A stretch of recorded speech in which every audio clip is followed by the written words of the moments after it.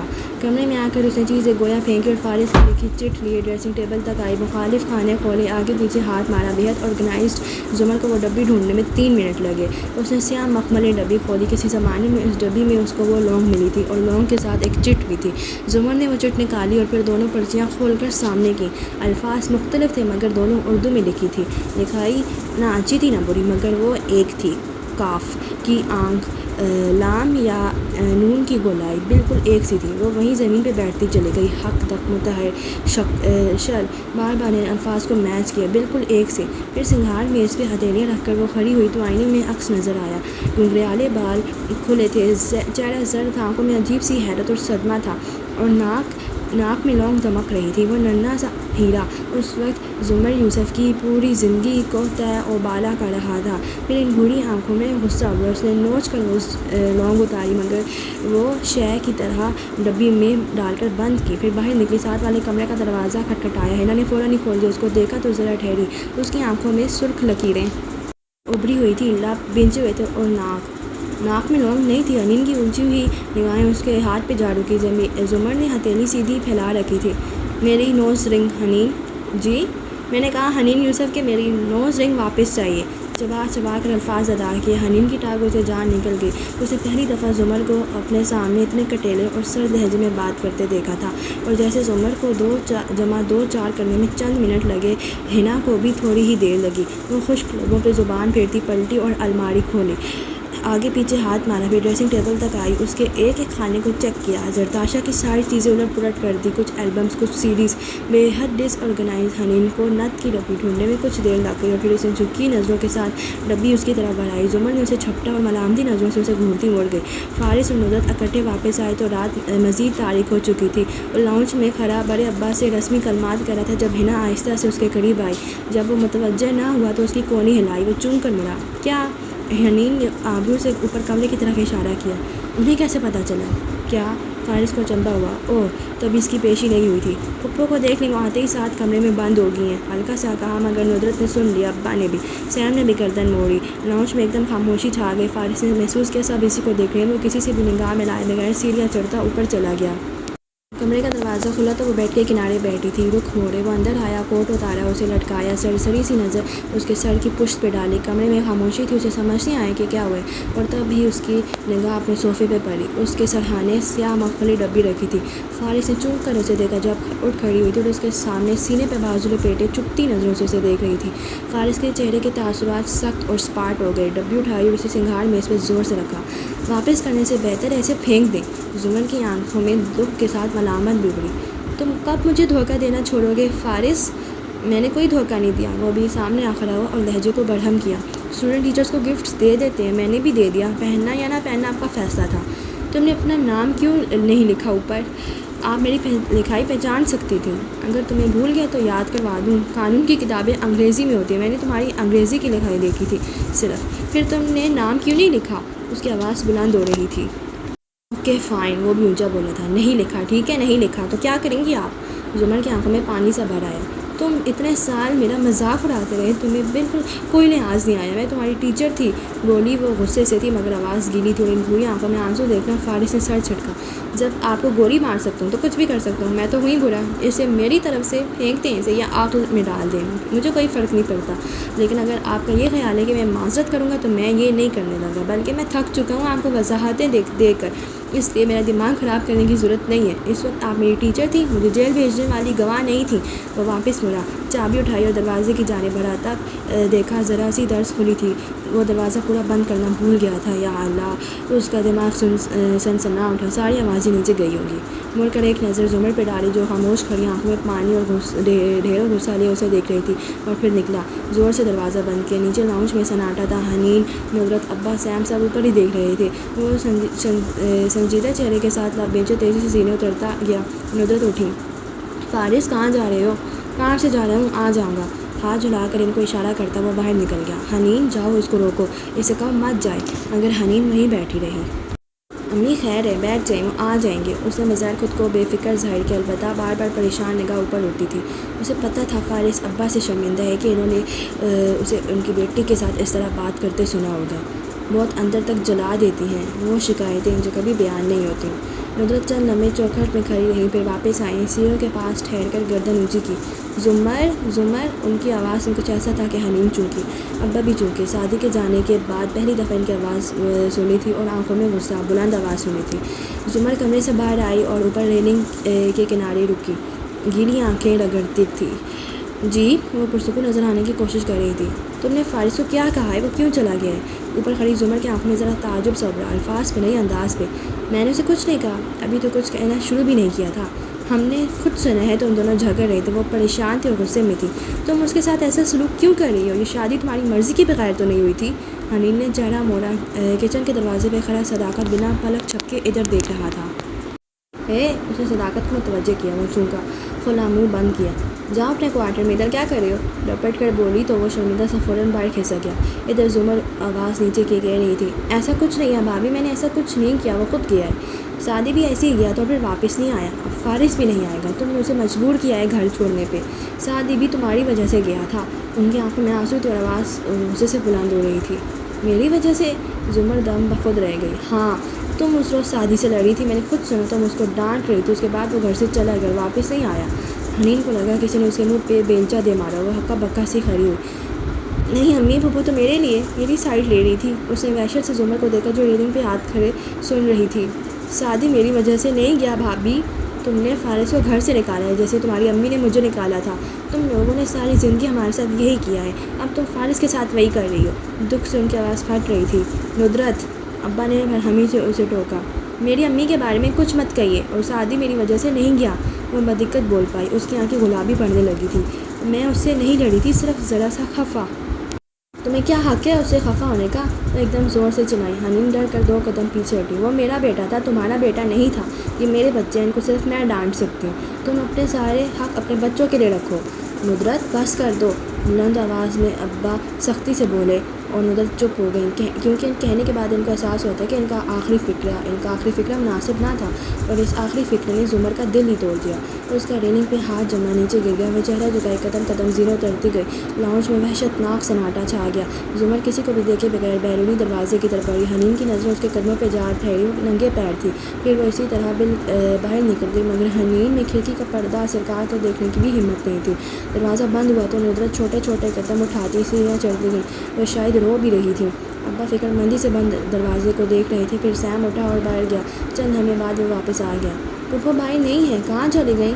حنین نے پریشانی سے فارس کا نمبر ملایا. اس نے کال کاٹ دی, ایک بار, دوسری بار. پھر اس نے غصے سے ٹیکسٹ بھیجا. امی اور پھپھو کی لڑائی ہوئی ہے, اور امی نے پھپھو کو گھر سے نکال دیا ہے. اور پھر گہری سانس لے کر بیٹھ گئی. حسب توقع فون فوراً بجا. کیا ہوا؟ وہ واقعی تشویش سے بولا تھا. آواز سے لگتا تھا ڈرائیو کر رہے. وہی جو لکھا ہے. امی نے پھپھو کو بہت سنائی, وہ گھر سے چلی گئی. قصور کس کا تھا؟ چند لمحوں کی خاموشی کے بعد اس نے پوچھا. آپ کا. اور پھر امی کے سارے الفاظ سنا دیے. تھوڑی دیر گزری اور گاڑی کی آواز آئی تو بڑے ابا کے چہرے پہ چھائی تفکر کی لکیریں کم ہوئیں. دروازہ کھلا اور وہ اندر داخل ہوا تو فکر مند لگ رہا تھا. آپ کدھر چلے گئے تھے؟ یوں ہی باہر. اس نے ابا سے نگاہیں چرائیں, مگر ابا کو اس کا غصے سے ان کی بیٹی پہ چلانا یاد نہیں تھا. ان کو صرف زمر کی فکر تھی. جاؤ زمر کو دیکھو, وہ کہاں چلی گئی. گاڑی تو کھڑی ہے اس کی. تمہاری امی کہاں ہیں؟ ساتھ ہی اوپر دیکھا. امی ٹھیک ہے, ان کی فکر مت کریں, بس پھپھو کو لے آئیں. ان کو کھونا ایسے ہیں جیسے ہم سعدی بھائی کو دوسری دفعہ کھو دیں گے. حنین ایک دم اداس ہو گئی. میں دیکھتا ہوں، تم جاؤ اپنی امی کے پاس بیٹھو۔ وہ الٹے قدموں مڑ گیا۔ باہر سبزہ زار سنسان پڑا تھا۔ وہ کثر کے فرنٹ تک آیا۔ ملازموں کے آگے پیچھے آمد و رفت کچھ غیر معمولی لگ رہی تھی۔ زمر کہیں بھی نہیں تھی۔ وہ گیٹ کے قریب آیا تو اوپری کیبن سے گارڈ نے پکارا، سر، مسز غازی اس طرف گئی ہیں۔ اس نے چن کر گردن اٹھائی۔ گارڈ اشارہ کر کے بتا رہا تھا وہ باہر گئی تھی، باہر سڑک تاریک تھی۔ فلیش لائٹ دو۔ اس نے ہاتھ اٹھایا۔ گارڈ نے لائٹ اس کی طرف اچھالی۔ لے جائیں سر، بھلے ہمیشہ کے لیے لے جائیں، دل برداشتہ سا کہتا واپس بیٹھ گیا۔ فارس نے لائٹ تھامی اور گیٹ سے باہر آیا۔ وہ پہاڑی کو کاٹ کر بنائی ہوئی سڑک تھی۔ دور دور اونچے محلات تھے، کہیں کنال کی جگہ خالی تھی، وہاں جنگل ہو گئے تھے۔ جوگرز پتھروں پہ رگڑتا سڑک کنارے اوپر چڑھنے لگا جہاں اونچے درخت تھے، ساتھ ہی فکر مندی سے پکارتا روشنی پھینک رہا تھا، زمر! آواز رات کے اندھیرے میں گم ہو جاتی، کبھی لوٹ کر سنائی دیتی۔ وہ اوپر چڑھتا آیا، ٹارچ والا ہاتھ مسلسل ہل رہا تھا۔ پھر روشنی ایک جگہ تھمی، درختوں کے پیچھے سے وہ نظر آئی، زمین پہ ننگے پاؤں اکڑوں بیٹھی، تھوڑی گھٹنوں پہ رکھے۔ فارس نے گہری سانس خارج کی اور چھوٹے چھوٹے قدم اٹھاتا اس تک آیا۔ پتوں اور سوکھی ٹہنیوں کے جوگرز تلے کچلنے کی کرچ کرچ نے خاموشی کو توڑا۔ وہ اس کے قریب آ رکا۔ آپ ادھر کیوں بیٹھی ہیں؟ گھر چلیں؟ وہ نہیں ہلی، گردن بھی نہیں اٹھائی۔ زمر، ہم سارے مسئلے گھر جا کر سلجھا سکتے ہیں، اٹھیں۔ جب اس نے جواب نہیں دیا تو فارس نے ٹارچ زمین پہ رکھی اور اس کے ساتھ سامنے درخت سے ٹیک لگا کر خود بھی اکڑوں بیٹھ گیا۔ آپا نے جو بھی کہا دل سے نہیں کہا، وہ آپ کو ہرٹ کر کے خود بھی ہرٹ ہے۔ مجھے پتہ ہے، ان سے ناراض مت ہوں۔ میں کسی سے ناراض نہیں ہوں، شادی سے بھی نہیں۔ وہ ہلکا سا بولی تو آواز روندی ہوئی تھی۔ ٹارچ پتوں پہ پڑی تھی، روشنی مخالف سمت کے درختوں پر پڑ رہی تھی۔ زمر کا چہرہ اندھیرے میں تھا۔ ان کو پتہ ہے آپ شادی سے خفا نہیں تھی، نہ ان کی یہ بات اذیت دے رہی ہے۔ زمر نے سر اٹھا کر اسے دیکھا، اس کی آنکھوں میں آنسو تھے۔ شادی میری وجہ سے نہیں گیا، میں نے اسے نہیں بھیجا، میں 4 سال اس سے ناراض بھی نہیں تھی۔ مجھے یہ لگتا تھا کہ بچے اب بھی مجھ سے محبت نہیں کرتے، اس لیے میں پیچھے ہٹ گئی تھی، مگر میں غلط تھی اور مجھے اس کے لیے بہت دکھ ہے۔ آنسو ٹپ ٹپ آنکھوں سے گر رہے تھے۔ کون سی لونگ، کہاں کا خشت، دونوں کو بھول گیا تھا۔ رات کا سناٹا اور جنگل کے اونچے درخت خاموشی سے سن رہے تھے۔ سامنے تنے سے ٹیک لگائے فارس نے دکھ سے اسے دیکھا۔ سب کو پتہ ہے یہ بات، میرے پاس کوئی امید نہیں ہے سوائے ان بچوں کے، مگر نہیں، اس نے نفی میں سر ہلایا، یہ میرے بچے نہیں ہیں، میرا تو کوئی بھی نہیں ہے۔ اگر شادی کو ہم واپس لائیں، سب ٹھیک ہو جائے تو سب سیٹل ہو سکتے ہیں، سوائے میرے۔ میرا کیا ہوگا؟ آنسو برابر گرتی جا رہی تھی۔ اس نے چہرہ جھکایا اور ناک سکوڑ کر پانی اندر اتارا۔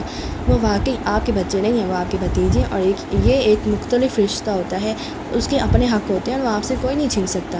زمر نے جواب نہیں دیا، جھکے چہرے پہ لڑکتے آنسو اندھیرے میں بھی اسے دکھائی دے رہے تھے۔ ہلکی سی ہوا چل رہی تھی جس سے اس کے گھنگھرالے کھلے بال بار بار اڑا کر چہرے پہ آ رہے تھے۔